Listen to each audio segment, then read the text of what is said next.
बिस्मिल्लाहिर्रहमानिर्रहीम। अस्सलाम वालेकुम नाज़रीन, प्रोग्राम में आपको खुशामदीद कहते हैं। बड़ी तेज़ सूरत हाल आप देखते हैं कि तब्दील होती हुई नज़र आ रही है पाकिस्तान में। जो सियासी सूरत हाल इस वक्त मौजूद है, एक तो यह है कि वज़ीर-ए-आज़म इमरान खान पर कातलाना हमले की बात की है और कि जनाब हमला जो है वो कातलाना हमले की के मनसूबा सामने आया है। ये वज़ीर इत्तलात फवाद चौधरी की तरफ से बाकायदा तौर पर प्रेस रिलीज़ भी की गई है।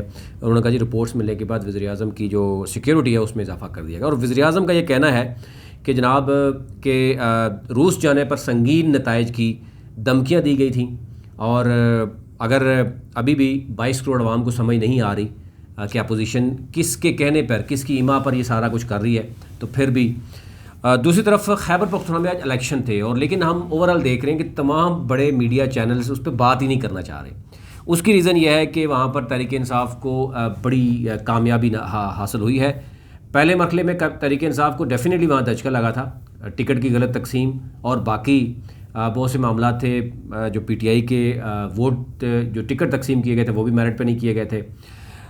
अब बाकायदा तौर पर जो है वहाँ पर जो इलेक्शन हुआ उसमें साबिक़ वज़ीर-ए-आज़म ये कह रहे हैं जी कि खैबर पख्तूनख्वा में सरकारी वसाइल की वजह से जो है वो कामयाबी मिली है। ये शाहिद हक़ान अब्बासी साहब का कहना है, लेकिन यानी पहले मरहले में सरकारी वसाइल इस्तेमाल नहीं हुए थे, इसलिए वो उनको शिकस्त हुई थी। एक तो ये वो मानने के लिए तैयार हो गए हैं कि दूसरी तरफ खैबर पख्तूनख्वा के हवाले से वज़ीर-ए-आज़म इमरान खान का कहना था कि बैरून अकाउं के सामने झुकने वाले और गद्दारों को मुस्तरद कर दिया है खैबर पख्तूनख्वा की आवाम ने। और बड़ी अभी तक ओवरऑल जो रिज़ल्ट सामने आ रहे हैं, वैसे कंप्रिहेंसिव कोशिश करेंगे हम आपको डिटेल बताएं कि टोटल वोट बैंक टर्नआउट कितना रहा और किस कैंडिडेट ने कितना वोट हासिल किया।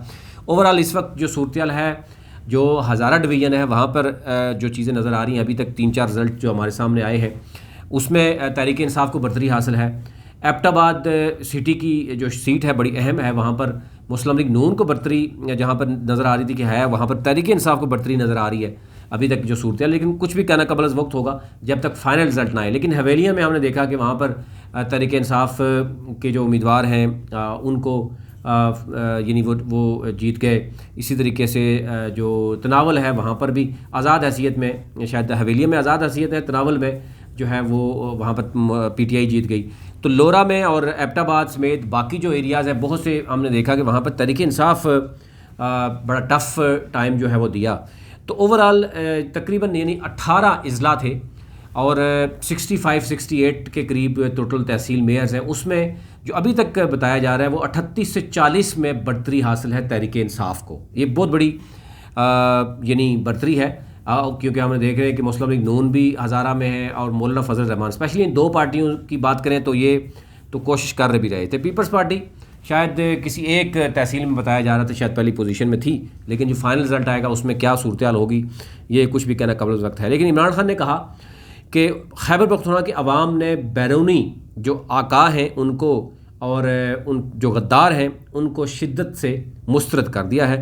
और इन्होंने अपना जो बयान है उन्होंने पीटीआई के यानी उन्होंने मुबारकबाद दी है अपने अगर उनका आप ट्विटर अकाउंट देखें तो उन्होंने कहा जी कि उन्होंने कंग्रेचुलेशन किया है to CM Mahmood Khan and our PTI team for their overwhelming success in phase 2 of KP election.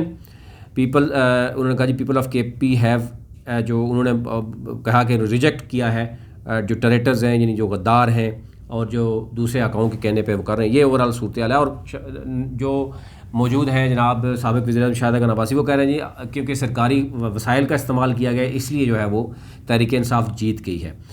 अब ज़ाहिर है महंगाई भी वहाँ पे ही है, बल्कि मज़ीद मुल्क की अगर हम बात करें तो मज़ीद इंसर्जेंसी मौजूद है, अदम एतमाद की बात चल रही है। उसके बावजूद तहरीक इंसाफ को अच्छा खासा वहाँ पर एज मिला है वोट बैंक बल्दियाती इलेक्शन में।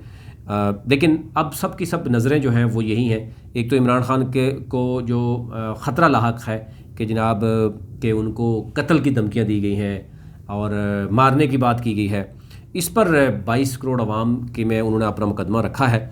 लेकिन अपोजिशन की मैंने आपको पहले भी वीडियो आपको मैं दिखाऊंगा कि 50 के करीब अपोजिशन के रहनुमाओं जिसमें पीटीआई के नाराज़ हैं उनके साथ तारीख़ में ऐसा कभी नहीं हुआ कि तहरीक के अमेरिकन ने मुलाकात की हो। तो मैंने पूरी कंप्रिहेंसिव जो इस पे रिपोर्ट आपके सामने रखी है, कुछ देर बाद आपको मिलेगी तो आप उसमें देख सकते हैं कि 50 के करीब 7 मार्च को वो जो धमकी अमेज़ जो लेटर है या मरासला है वो मिलता है। 8 मार्च को अदम एतमाद की तहरीक आती है और गुज़िश्ता 3 माह में 50 से ज़ायद जो अपोजिशन के सियासतदान हैं उनके साथ खुफिया मुलाकातें, अमेरिकन की मुलाकातें होती हैं। यानी अमेरिकन कराची में कर रहे हैं मुलाकातें, लाहौर, पेशावर, इस्लामाबाद में मुलाकातें कर रहे हैं। ऐसा लग रहा है कि अमेरिकन जो हैं वो गुज़िश्ता 2-3 माह में उनको सिर्फ ये था कि किसी तरीके से कि जो रशिया में इमरान खान ने जो अब वाज़े क्लियर भी कर दी कि रशिया, रूस का और यूक्रेन का जो मामला था, रूस का जो दौरा था वो बहुत बुरा लगा है उसमें। यानी पाकिस्तानी सियासतदानों के साथ मिलकर वो अदम एतमाद की तारीख लाना चाह रहे हैं और अदम एतमाद को कामयाब करना चाह रहे हैं। और अदम एतमाद को कामयाब करने के बाद ये धमकी दी गई है कि फिर आपके साथ मामला ठीक होंगे, अदरवाइज़ अगर इमरान खान वज़ीर-ए-आज़म रहेगा तो पाकिस्तान के साथ ताल्लुकात ठीक नहीं होंगे, जिस पर आपने देखा होगा कल भी अपोजिशन ने बयान दिए हैं। लेकिन एनी हाउ वक्त गुजर रहा है और तेज़ी से, क्योंकि ये वो दौर नहीं है जो पहले का दौर था, अब सोशल मीडिया का दौर है। दुनिया को समझ आ जाती है कि अमेरिकन क्या कर रहे हैं और पाकिस्तान में कौन क्या कर रहा है। गद्दार इमरान खान है या गद्दार अपोजिशन है, ये आवाम के लिए बड़ा आसान हो गया है कि जांचना और जांच पड़ताल करना कि 22 करोड़ के अवाम के मुल्क को, यानी अगर कोई और डिक्टेट करेगा या अगर इमरान खान को, आवाम को लग रहा है कि इमरान खान उनके लिए गलत कर रहा है या अपोजिशन कर रही है, तो फ़ैसला उनके लिए आसान होगा कि वो फ़ैसला कर सके। अभी तक लिए इतना ही।